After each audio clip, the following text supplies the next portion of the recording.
Welcome to a special edition of The Sound of Fashion.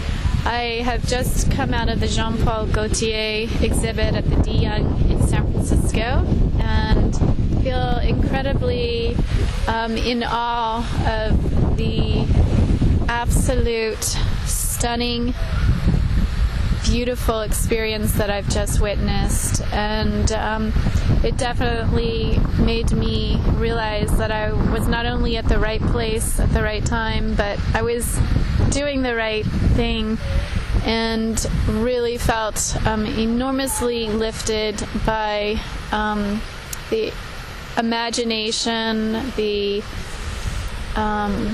communication of the fashion that was on exhibit. Especially how Jean-Paul Gaultier has made such an incredible difference in relationship to gender in the world of fashion. And perhaps that was really the greatest impact for me at this particular exhibition, and the story of, again, how he really tried to break down those walls and to really address equality and statements in relationship to how we dress, and how there really are no gender boundaries if we choose to see fashion that way.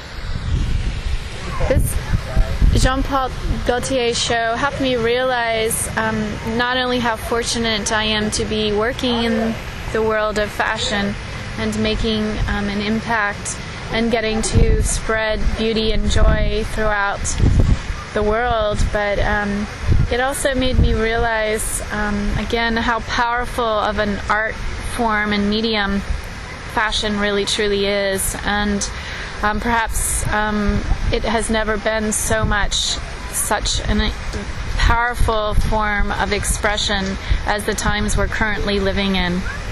In the film that we just saw, which was the world premiere of his biography, no, perhaps it was the U.S. premiere, and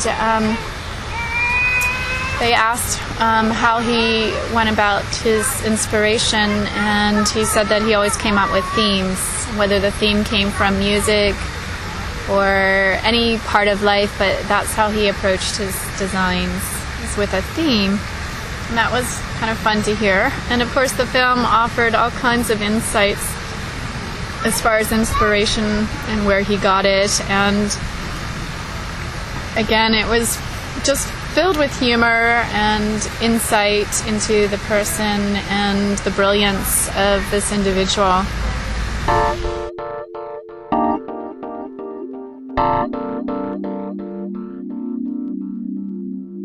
Style and pattern. Ciao, ciao.